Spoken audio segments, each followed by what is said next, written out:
Hello નમસ્કાર, મારી YouTube ચેનલમાં આપ સર્વે મિત્રોનું સ્વાગત છે. હું છું ઝિંકલ. મિત્રો, આજે હું તમને એક એવી જગ્યાએ લઈ જવાની છું જે એકદમ સ્વર્ગ સમાન લાગે છે. આ છે પોઈચા સ્વામિનારાયણ મંદિર, કે જેને નીલકંઠ ધામના નામથી પણ ઓળખવામાં આવે છે. આ જગ્યાને જોઈને તમને ખરેખર આનંદની અનુભૂતિ થશે. તો ચાલો અમારી સાથે. પોઈચાનું આ સ્વામિનારાયણ મંદિર અમદાવાદથી 180 કિલોમીટરના અંતરે, વડોદરાથી 60 કિલોમીટર અને સુરતથી 142 કિલોમીટરના અંતરે આવેલું છે. એક્ઝેક્ટ એડ્રેસ તમે સ્ક્રીન પર જોઈ શકો છો. હવે આ પોઈચા સ્વામિનારાયણ મંદિરનો જો તમે પ્લાન કરતા હો તો તેની પાસે જ સ્ટેચ્યુ ઓફ યુનિટી પણ આવેલું છે, તો તમે ત્યાં પણ જઈ શકો છો. તો જેવા જ તમે નીલકંઠ ધામ પહોંચશો, બે વિશાળ ગેટ તમને જોવા મળશે, જેમાંથી આપણે પસાર થવાનું છે. જાણે કે રાજા મહારાજાઓના સમય આવી ગયા હોય તેમ લાગે છે. અને જેવા જ ત્યાંથી આપણે થોડાક આગળ વધ્યા તો આવો રસ્તો તમને જોવા મળશે. આપણે પહોંચી ગયા છીએ પોઈચા સ્વામિનારાયણ મંદિર.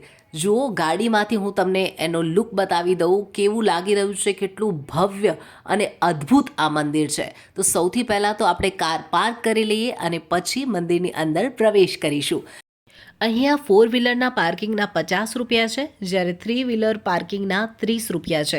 અહીંયા વિશાળ પાર્કિંગ એરિયા આવેલું છે, જ્યાં એક સાથે ઘણી બધી ગાડીઓ પાર્ક થઈ શકે તેવી સુંદર વ્યવસ્થા છે. તો આપણે પણ આપણી કાર પાર્ક કરી દીધી છે અને હવે મંદિરની અંદર જઈ રહ્યા છીએ. તો ચાલો અમારી સાથે.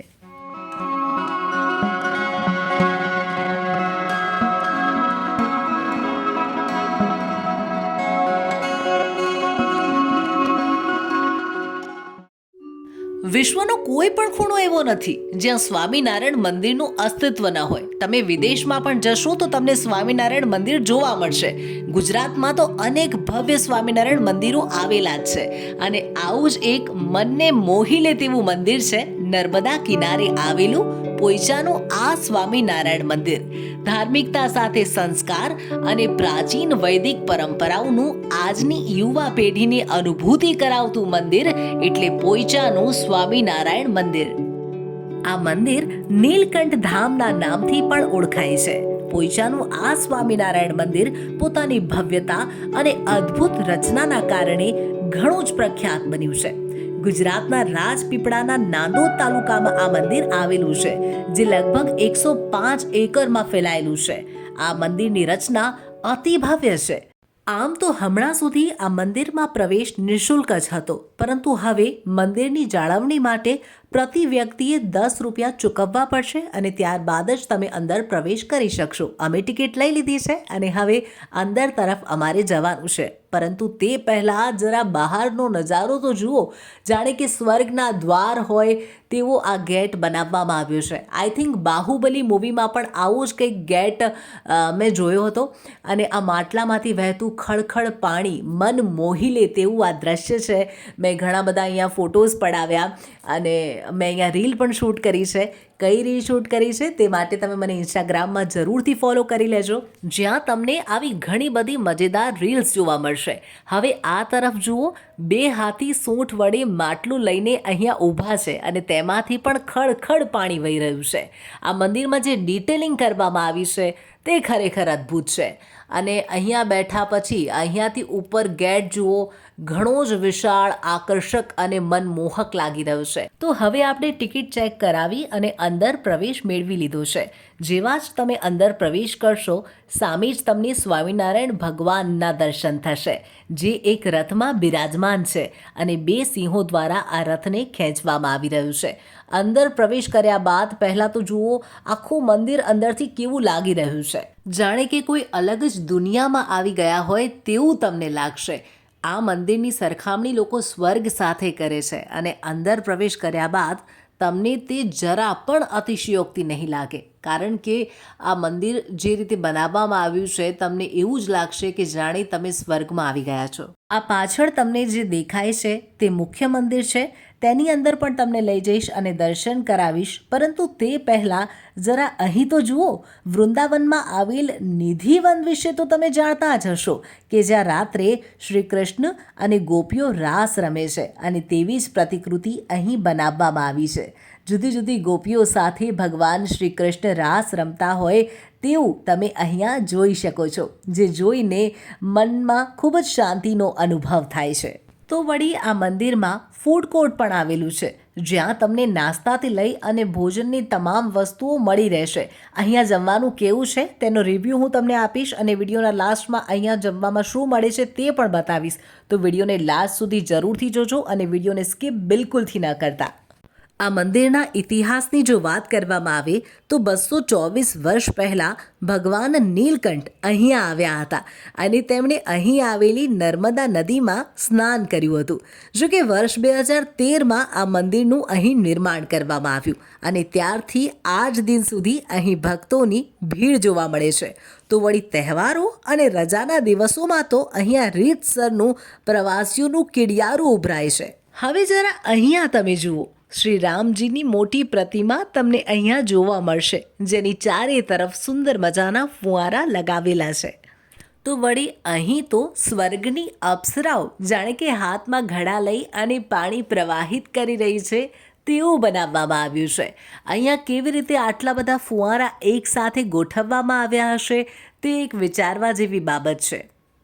એટલી મનમોહક અને આકર્ષક આ જગ્યા છે કે જ્યારે તમે તમારા મિત્રો અથવા તો પરિવારજનો સાથે અહીંયા આવશો તો ફોટોઝ ક્લિક કરાયા વગર તમે અહીંયા રહી નહીં શકો. તો મેં પણ 2-3 સેલ્ફીઝ ક્લિક કરી જ લીધી અને હવે હું આવી ગઈ છું મુખ્ય મંદિર તરફ જવાના માર્ગ તરફ. અને અહીંયા જુઓ, શિવ શંકરની મોટી પ્રતિમા તમને જોવા મળશે. ભગવાન શંકરની જટામાં ગંગા બિરાજમાન છે અને એટલે જ આ મૂર્તિમાં જટામાંથી પાણી વહેતું તમે જોઈ શકો છો અને તેની નીચે 4 સિંહ છે કે જેના મુખમાંથી પણ અવિરત જળ પ્રવાહ વહી રહ્યો છે. તો અહીંયા આપણે પગરખાં ઉતારી અને મંદિરની અંદર પ્રવેશ કરવાનું છે. મેં મારા ચંપલ ઉતારી દીધા છે અને હું મંદિરની અંદર જઈ રહી છું. ગેટની અંદર પ્રવેશ કરતાં સામે જ એક બીજી મોટી મૂર્તિ મેં જોઈ અને આ છે ગરુડરાજની મૂર્તિ, જે મંદિરની એક્ઝેક્ટ સામે બનાવવામાં આવી છે. તો ચાલો હવે આપણે મુખ્ય મંદિરની અંદર પ્રવેશ કરીએ.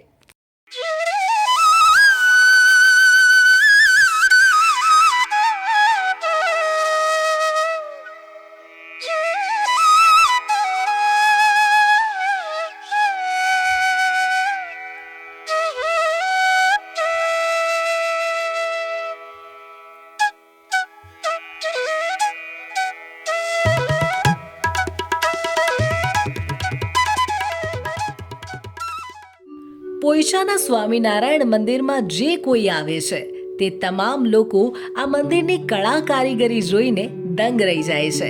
કદાચ દુનિયાનું આ એકમાત્ર એવું મંદિર હશે કે જે આ રીતે તળાવની ફરતે બનાવવામાં આવ્યું હશે. આ તળાવના પાણીથી જ આજુબાજુ આવેલા તમામ મંદિરોમાં નાના મોટા દેવી દેવતાઓને જળાભિષેક પણ થાય છે.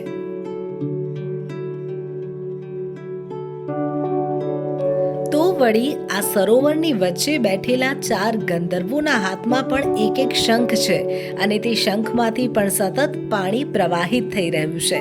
કહેવાય છે કે નદી અને તળાવમાં પૈસા નાખવાથી તમારા મનની મનોકામના પૂર્ણ થાય છે. એટલે ઘણા બધા લોકોએ અહીંયા સિક્કા નાખેલા છે. અહીંયા ચલણી નોટો નાખવાની મનાઈ છે, તેમ છતાં અહીંયા ઘણા બધા લોકોએ ચલણી નોટો પણ નાખી છે.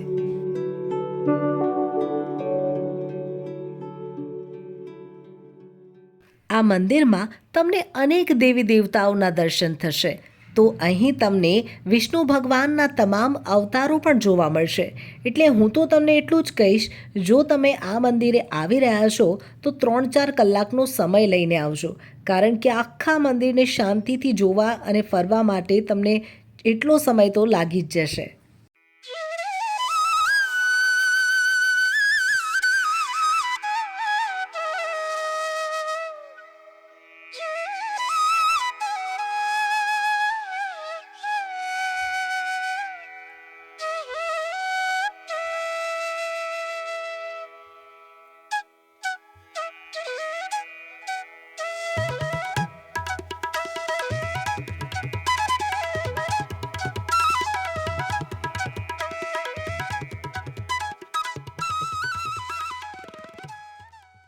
વિષ્ણુ ભગવાને તો હજુ કલ્કી સ્વરૂપે અવતાર લીધો નથી, પરંતુ આ મંદિરમાં તમને કલ્કી ભગવાનના પણ દર્શન થઈ જશે, કારણ કે અહીંયા કલ્કી ભગવાનનું પણ મંદિર આવેલું છે.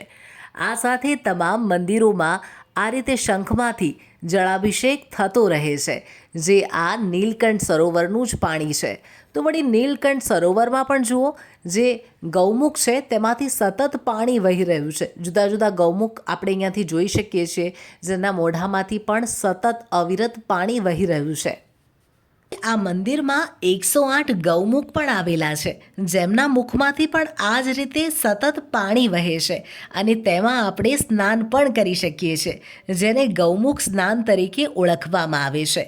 આ વિડીયોના અંતમાં હું તમને ત્યાં લઈ જઈશ, પરંતુ તે પહેલાં આપણે જવાનું છે વિષ્ણુ ભગવાનના દર્શન કરવા. આ છે શ્રી હરિ વિષ્ણુનું મંદિર, જ્યાં વિષ્ણુ ભગવાન શેષનાગ પર બિરાજમાન છે. તો યુટ્યુબના માધ્યમથી આપ પણ દર્શન કરો ભગવાન વિષ્ણુના, અને આશા રાખીએ કે ભગવાન આપ સર્વે દર્શક મિત્રોના દુઃખ દર્દ દૂર કરે અને તમામના જીવનમાં સુખાકારી ભરી દે.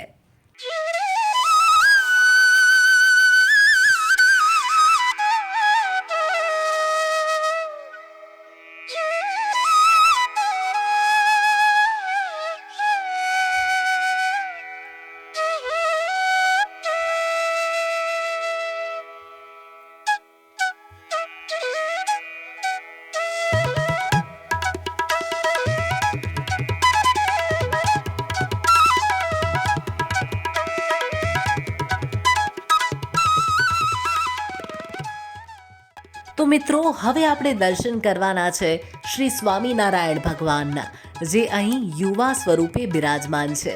સ્વામિનારાયણ ભગવાન અહીંયા નીલકંઠ વર્ણી સ્વરૂપે બિરાજમાન છે. તો મંદિરની અંદર જઈએ અને દર્શન કરીએ શ્રી સ્વામિનારાયણ ભગવાનના, જે 224 વર્ષ પહેલાં આ સ્થાને આવ્યા હતા અને અહીં આવેલી નર્મદા નદીમાં તેમણે સ્નાન કર્યું હતું.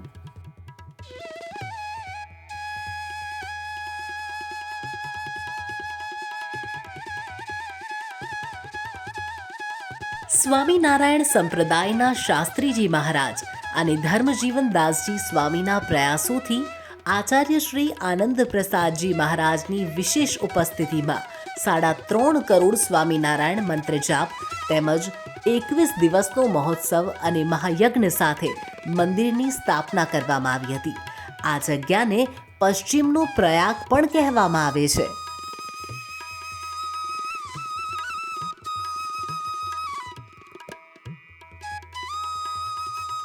અને હવે દર્શન કરીએ પારણે ઝૂલતા નાનકડા નંદ ગોપાલના. અહીંયા શ્રી કૃષ્ણનું પણ મંદિર આવેલું છે.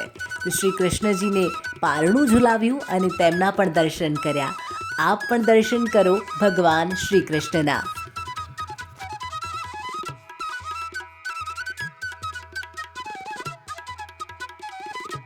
તો આ છે શ્રી કષ્ટભંજન હનુમાનજીનું મંદિર. તો હનુમાનજીના દર્શન કરીએ અને આશીર્વાદ મેળવીએ. આપ પણ દર્શન કરો બજરંગબલીના, અને આશા રાખીએ કષ્ટભંજન દેવ આપના તમામ કષ્ટો દૂર કરે. અને મિત્રો, હવે આપણે જવાનું છે મહાદેવના દર્શન કરવા, જેમનું મંદિર તળાવની વચ્ચોવચ્ચ આવેલું છે. ઉપરથી આ જુઓ, નીચે આ જે ગુમ્મજ જેવું તમને દેખાઈ રહ્યું છે તેની અંદર આવેલું છે શિવલિંગ. તો આપણે ત્યાં જઈશું અને દર્શન કરીશું મહાદેવના. જો તમે શરૂઆતમાં આ મંદિરમાં શિવલિંગના દર્શન કર્યા હશે તો એ સમયે શિવલિંગ ખુલ્લું રાખવામાં આવ્યું હતું અને ત્યાં સુધી ચાલીને લોકો જઈ શકતા ન હતા. પરંતુ હવે શિવલિંગને આ રીતે ચારે બાજુથી કવર કરી દેવામાં આવ્યું છે અને તમે ચાલી અને અહીંયા સુધી જઈ શકો છો અને શિવલિંગના દર્શન કરી શકો છો. અન્ય મંદિરોની જેમ જ શિવલિંગ પર પણ અવિરત જલધારા વહે છે. શિવલિંગ પર પણ સતત જળાભિષેક થતો રહે છે. ન માત્ર એક મંદિર તરીકે, પરંતુ કુશળ એન્જિનિયરિંગ કામગીરી બદલ પણ આ સ્થળ લોકોમાં આકર્ષણનું કેન્દ્ર છે. હવે જરા અહીંયા જુઓ, જુદા જુદા 3 લેયરમાં આ બનાવવામાં આવ્યું છે. આ સમગ્ર મંદિર, આ સમગ્ર સ્થાન એક કુશળ એન્જિનિયરિંગનું પરિણામ છે. અને ઉપરથી પણ તળાવ એટલું જ સુંદર અને મનમોહક લાગે છે. હવે મારી પાછળ આવો. આ જગ્યાથી આપણે કુબેર ભંડારી જે મંદિર છે તે જોઈ શકીએ છીએ. જો ત્યાં આવેલું છે કુબેર ભંડારી. આ મંદિર પણ ઘણું પ્રચલિત છે અને લોકો માટે આકર્ષણનું કેન્દ્ર છે. તો પાર્ટ 2માં હું તમને કુબેર ભંડારી મંદિર બતાવવાની છું. તો જો હજુ સુધી તમે મારી ચેનલને સબસ્ક્રાઈબ નથી કરી તો ઝડપથી ચેનલને સબસ્ક્રાઈબ કરી લેજો, જેથી તમને આવા વધુ વિડીયો જોવા મળે. તો મિત્રો, હવે લગભગ આપણે બધા જ નાના મોટા મંદિરોમાં દર્શન કરી લીધા છે અને હવે આપણે જઈ રહ્યા છીએ ગૌમુખ સ્નાન કરવા માટે, જ્યાં 108 ગૌમુખ આવેલા છે અને જેમના મુખમાંથી સતત અવિરત જલધારા વહે છે, જેની નીચે લોકો સ્નાન કરી શકે છે. આપણા શાસ્ત્રોમાં પણ નદીના પાણીમાં સ્નાન કરવાનું અનેરું મહત્વ રહેલું છે. અત્યારે મહાકુંભ પણ ચાલી રહ્યું છે. લોકો આમ તો ગંગા નદીમાં સ્નાન કરવા માટે ઉમટી પડ્યા છે. ત્યારે આપણે આ નદીના પાણીને જ ગંગાનું પાણી સમજી અને તેમાં સ્નાન કરી લઈએ. અત્યારે ઠંડીનો સમય ચાલી રહ્યો છે, તેમ છતાં અમે તમામ લોકો આજે 108 જે ગૌમુખ છે તેના પાણીમાં સ્નાન કરી રહ્યા છીએ. ચાલો તમે પણ અમારી સાથે.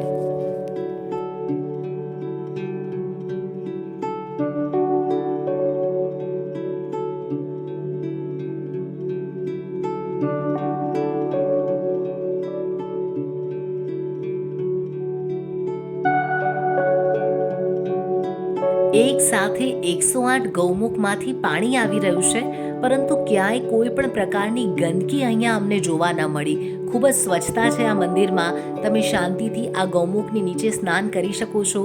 કોઈ પણ પ્રકારનું પાણીમાં પણ ગંદકી જેવું નથી. ક્લીન ક્લોરીનવાળું પાણી છે કે જે આપણે આગળ સરોવરમાં પાણી જોયું તે જ પાણી આ ગૌમુખમાંથી આવી રહ્યું છે. અને હવે આપણે બહારની તરફ જઈ રહ્યા છે. હવે જો તમે આમાં સ્નાન કરી લો અને કપડાં બદલવા હોય તો મહિલાઓ માટે અહીંયા ચેન્જિંગ રૂમ છે અને પુરુષો માટે આ તરફ કપડાં બદલવા માટે ચેન્જિંગ રૂમ આવેલો છે, જ્યાં તમે કપડાં બદલી શકો છો. ये कोई जगह टेंपल है, इधर बहुत छोटे छोटे भगवान है एंड इधर इनको बहुत मजा है. कहाँ नहाए अभी तुम? अभी हम उधर से नहाए, उधर पूरा वाटर फाउंटेन से नहाए, उधर पूरा उधर नंदी के नाल में से वाटर निकलता है एंड फिर पूरा गीला कर देता है. અમારી પાછળ તમે જે જોઈ શકો છો આ એક ભવ્ય બોટ છે. લગભગ સાંજે 6 વાગે યાત્રા નીકળવામાં આવે છે એવું મેં સાંભળ્યું છે. હું ટ્રાય કરીશ અહીંયા 6 વાગ્યા સુધી રોકાવાનું અને તમને બતાવીશ કે સાંજે અહીંયા કેવો માહોલ હોય છે. કહેવાય છે કે સાંજે અહીંયા ખૂબ જ ભક્તિમય માહોલ થઈ જાય છે. તો આપણે જોઈએ કે સાંજે કેવું વાતાવરણ હોય છે અને શું કેવી રીતે આરતી થાય છે. બરાબર છે ને બધી લોકેશન? અરે એકદમ મસ્ત છે. પૈસા વસૂલ છે ને? પૂરા પૈસા વસૂલ. આ સ્થળ માત્ર ધાર્મિક સ્થાન તરીકે નહીં, પરંતુ હરવા ફરવાની જગ્યા તરીકે પણ ઘણું પ્રચલિત છે. જો કોઈ વ્યક્તિ માત્ર હરવા ફરવા માટે અથવા તો પછી વન ડે પિકનિક માટે અહીંયા આવશે તો મન પ્રફુલ્લિત કરીને જ ઘરે પરત ફરશે તે ગેરંટી છે. અમે ઉત્તરાયણના દિવસે આ મંદિરની મુલાકાત લીધી હતી. ઉત્તરાયણમાં તો દાન પુણ્યનું અનેરું મહત્ત્વ રહેલું છે. એટલે જ અહીંયા તમે ગાયને ઘાસ ખવડાવી શકો તેવી વ્યવસ્થા ગોઠવવામાં આવી છે. આ મંદિરમાં એક ગૌશાળા પણ આવેલી છે, એટલે તમે જેટલા રૂપિયાનું ઈચ્છો એટલા રૂપિયાનું ગાયને અહીંયા ઘાસ ખવડાવી શકો છો. આપણે હવે મંદિરની બહારની તરફ જઈ રહ્યા છે, પરંતુ હજુ સાંજનો નજારો જોવાનો બાકી છે, એટલે વિડીયોને સ્કીપ બિલકુલથી ન કરતા જો. અહીંયા ઘણું બધું ચાલવાનું છે અને એટલી જ આવી ઇલેક્ટ્રિક ગાડીઓ પણ અંદર ફરે છે, જેમાં બેસીને પણ લોકો એક જગ્યાએથી બીજી જગ્યાએ જઈ શકે છે. એ સિવાય કોઈ પૂજાની સામગ્રીની ખરીદી કરવી હોય તો અહીંયા ઘણી બધી દુકાન આવેલી છે, જેમાંથી તમે આવી કોઈ વસ્તુની ખરીદી પણ કરી શકો છો. હવે આટલું બધું ફર્યા પછી અમને તો લાગી હતી જોરદારની ભૂખ, એટલે અમે પહોંચી ગયા આ મંદિરના ફૂડ કોર્ટમાં, જેનું નામ છે નીલકંઠ પ્રસાદમ. અહીંયા તમને સમોસાથી લઈ અને તમને ફિક્સ ગુજરાતી થાળી, પંજાબી થાળી, ચાઇનીઝ ફૂડ બધું મળી રહેશે. અને જમવાનું કેવું છે તે પણ હું તમને જણાવીશ. તો સૌથી પહેલાં તો જુઓ, અહીંયા બધાની પ્રાઇઝ લખેલી છે. તમારે અહીંયાથી ટોકન લેવાનું છે અને ટોકન લઈ ટોકન કાઉન્ટર પરથી તમારે જે પણ ખરીદવું છે તે દુકાનથી તમે લઈ શકો છો. અમે ગુજરાતી થાળી ટ્રાય કરી હતી, પંજાબી થાળી ટ્રાય કરી હતી, ચાઇનીઝમાં અમે મંચુરિયન લીધું હતું અને અહીંયા નાસ્તાના પેકેટ્સ પણ મળે છે જ્યાંથી અમે અંશુ માટે બિસ્કિટ્સ લીધા હતા અને ઢોસા પણ અમે અહીંયાના ટ્રાય કર્યા હતા. ફૂડ બધું જ ખૂબ મસ્ત છે. ટેસ્ટ એકોર્ડિંગ ટુ પ્રાઇસ ખૂબ સરસ અને ડિલિશિયસ હતું. અહીંયા તમને 60 રૂપિયામાં ઢોસા અને મંચુરિયન મળી જશે, તો તમને 120માં પંજાબી થાળી અને 70 રૂપિયામાં ગુજરાતી થાળી મળી રહેશે. કેવું છે ફૂડ, કેવું છે? એ कैसा लगा खाना? बहुत अच्छा है. मजा आया?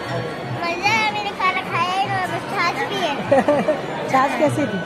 अच्छी है. આ મંદિરની સામે જ સહજાનંદ યુનિવર્સ આવેલું છે, જેમાં પણ જોવા માટે અનેક આકર્ષણો છે અને તેની ટિકિટની પ્રાઇસ અલગથી છે.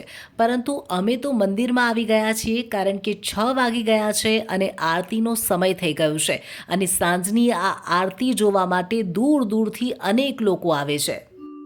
સાંજની આ આરતીનું ઘણું મહત્વ છે. સાંજે અહીંયા રથયાત્રા નીકળે છે. આરતી સમયે હાથી અને ઘોડાની સાથે સવારી નીકળે છે અને સાથે સાથે તોપોની સલામી પણ અપાય છે. સાંજે બધે જ રંગબેરંગી રોશની કરાય છે. એ મંદિરની શોભામાં વધારો કરે છે અને આનાથી મંદિરની શોભામાં 4 ચાંદ લાગી જાય છે. આ મંદિરમાં દરરોજ સાંજે 6 વાગે કંઈક આવો જ માહોલ જોવા મળે છે. હાથી ઘોડા સાથે આ યાત્રા નીકાળવામાં આવે છે, જેમાં અનેક ભાવિ ભક્તો ઉમટી પડે છે અને ચારે તરફ તમામ લોકો ભક્તિના રંગમાં રંગાયેલા જોવા મળે છે. તો મિત્રો, કદાચ તમને આ વિડીયો ઘણો બધો લાંબો લાગ્યો હશે, પરંતુ પોઈચાનું આ સ્વામિનારાયણ મંદિર થોડી ક્ષણોમાં બતાવવું એ ઘણું જ મુશ્કેલ છે, કારણ કે અહીંયા જોવા માટે ઘણું બધું છે અને આ આરતી બતાવ્યા વગર તો આ વિડીયો અધૂરો જ જણાતો. આ મંદિરમાં ચોક્કસથી તમે આવજો અને એકવાર આ મંદિરની મુલાકાત લેજો. મારા આ આખા વિડીયોમાં તમને થોડી પણ ઇન્ફોર્મેશન મળી હોય, આ વિડીયો તમને થોડું પણ ગમ્યો હોય, તો મારી ચેનલને લાઈક કરો, શેર કરો અને સબસ્ક્રાઈબ જરૂરથી કરી લેજો, જેથી મને આવા વધુ વિડીયો બનાવવા માટેની પ્રેરણા મળશે. તો હવે આપણે મળીએ નેક્સ્ટ વિડીયોમાં. Keep watching and stay tune.